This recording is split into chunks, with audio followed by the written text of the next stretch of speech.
Okay, so here's some IQ items. So this is from a test, roughly. It isn't from the direct test, but it's an analog of the Raven's progressive matrices. Okay, so if you want to test someone's IQ, then you put together a nice batch of these at different levels of difficulty, and then you sum them, and then you rank order, and then you correct for age, and then you have IQ, and that's that. And then you can say, well, then you can sort people into the complexity of their occupations. And isn't that dismal and wretched? But it's true. So here you go. This is from the Wonderlic people.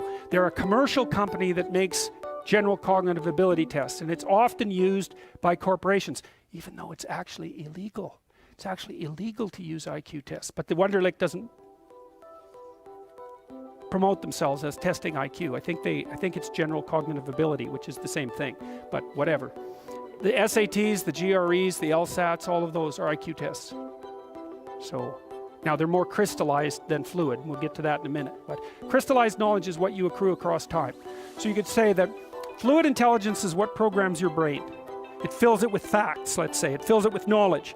And then, but you can get an estimate of your intelligence by sampling your domain of factual knowledge. And the reason for that is that, well, obviously, the better the programmer, the better the content.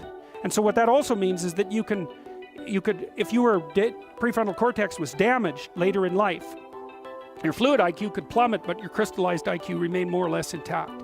So even though they're not different, one produces the other, and then once the producer has produced, then the producer can disappear, and you still got the encoded knowledge. So at least that's how it looks to me.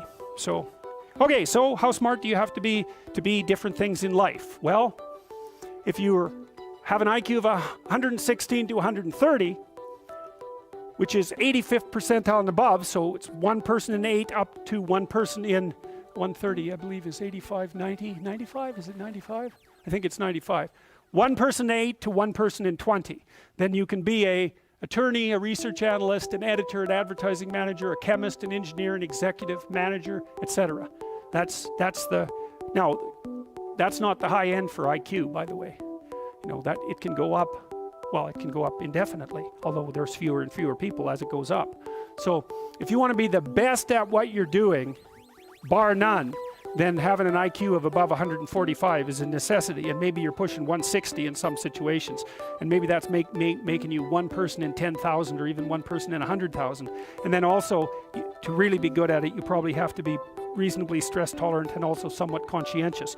So you know, people, and you think, well, why is it that smart people are at the top of dominance hierarchies? And the answer to that, in part, is because they get there first, right? I mean, everything's a race, roughly speaking, and the faster you are, the more likely you are to be at the forefront of the pack. And intelligence, in large part, is speed. That's not all of it is.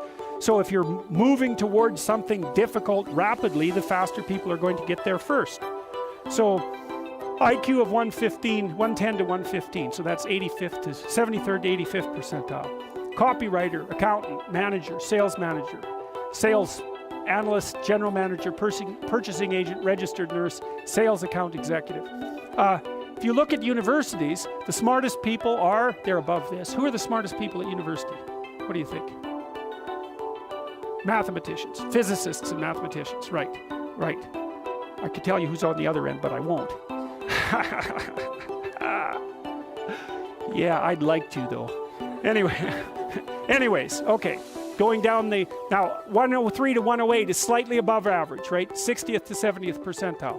Store manager, bookkeeper, credit clerk, lab tester, general sales, telephone sales, accounting clerk, computer operator, customer service rep, technician, clerk, typist.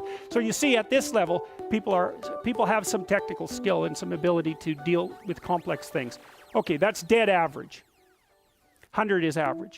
Dispatcher in a general office, police patrol officer, receptionist, cashier, general clerical, inside sales clerk, meter reader, printer, teller, data entry, electrical helper. 95th to 98. Machinist, food department manager, quality control checker, security guard, unskilled labor, maintenance, arc welder, die setter, mechanic. Good IQ range for relatively qualified tradespeople. 87 to 93. Messenger, factory production worker, assembler, food service worker, nurse's aide, warehouseman, custodian, janitor, material handler, packer. Now, what you're starting to see is that as you move down the hierarchy, the jobs get simpler. They're more likely to be assigned by other people, or they're repetitive. Because what IQ predicts to some degree is how rapidly you can learn something, but once you've learned it, it doesn't predict necessarily how well you do at it. And so the more repetitive jobs people with lower IQs are more suited to more repetitive jobs. Under 87, is there something? Well, no. Right. That's a big problem. And it's something our society has not addressed at all. Jobs for people with IQs of less than 85 are very, very rare. So what the hell are those people supposed to do? It's 15% of the population. What are they supposed to do? Well, we better figure it out, because one of the things that's happening too is that as the high IQ tech geeks get a hold of the world, the demand for cognitive power is increasing, not decreasing, right? You want to be a teller? Well, you know, those checkout machines, they're not so simple. You want to work at McDonald's? You think that's a simple job? You don't see robots working at McDonald's. And the reason for that is that what McDonald's workers do is too complex for robots to do. So this is a discussion that no one wants to have, but that's okay. It's still a problem, and it has to be dealt with.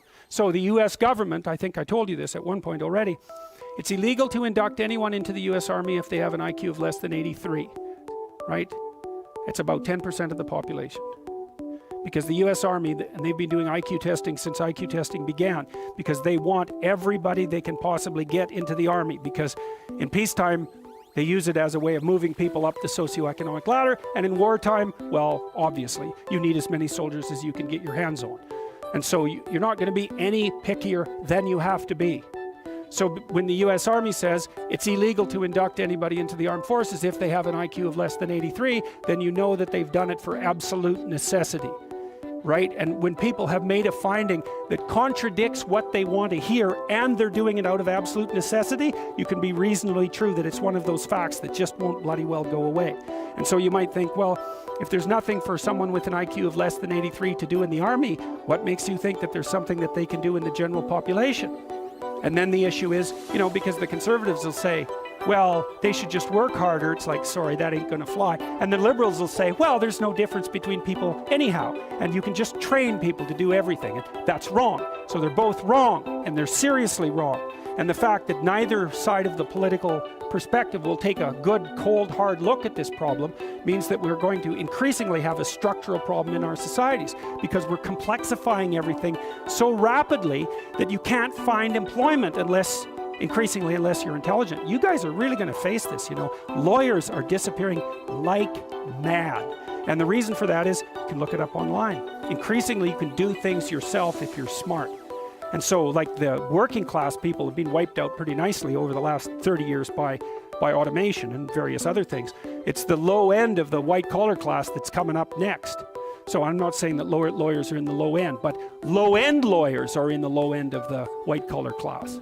So there's still going to be plenty of positions for people who are creative and fast on their feet and super smart. In fact, those people are going to have all the money, and that's already happening to a great degree. You know, because if you're smart and you can use a computer, you're so smart it's just absolutely unbelievable, right? And if you can't use a computer, and lots of people, and I don't mean, you know, you can open Word. That isn't what I mean. I mean, maybe you can program, and if you can't program, well, you're right at the next end. So if you haven't got that with you, you're going to be left behind.